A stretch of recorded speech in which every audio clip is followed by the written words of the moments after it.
Hey there guys, how's it going? So man, Josh Kelly gets knocked spark out in the 6th round, gets put on the canvas twice by his longtime rival David Avanesyan. Now this is a fight that Josh Kelly and his team avoided for the past 3 years or so. They did everything they could to try and get out of this fight, but basically the pressures of social media and public demand for this fight sort of backed them into a corner, and they had to take it.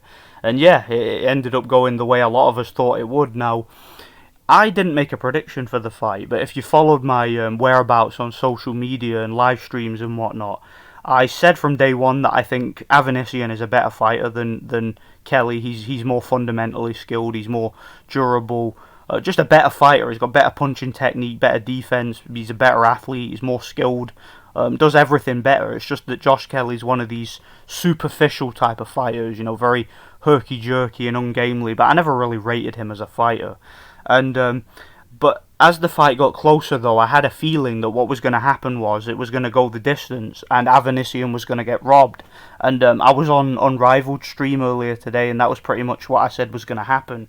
Was Avanesyan was going to win the fight, and Kelly was going to get the decision. Of course, Avanesyan didn't let it go to the hands of the judges.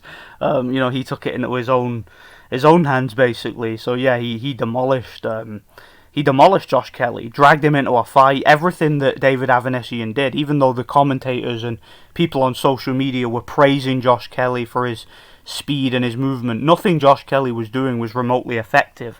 And every time Avanesyan got close and did something, he was just edging closer, and he was so much more effective because of his superior punching technique and his more he's got more of a fighting physique, hasn't he? He's not as gangly and as ungamely as someone like Josh Kelly. He's a much more of a solid unit, and he was able to just beat the crap out of him. And yeah, it was a very, very good performance from him. As soon as he got into his rhythm, there was nothing Josh Kelly could do, and the fight was an absolute bloodbath. There was a few clashes of heads and a few connections with the elbows and the clinches, but it was Josh Kelly and his ungamely style that caused those clashes of heads, so it was his own fault really.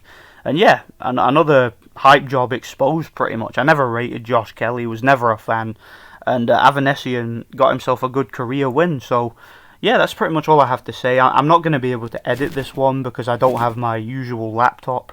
I'm just using another device here, so this video won't be very good quality, but I just had to make a post-fight review.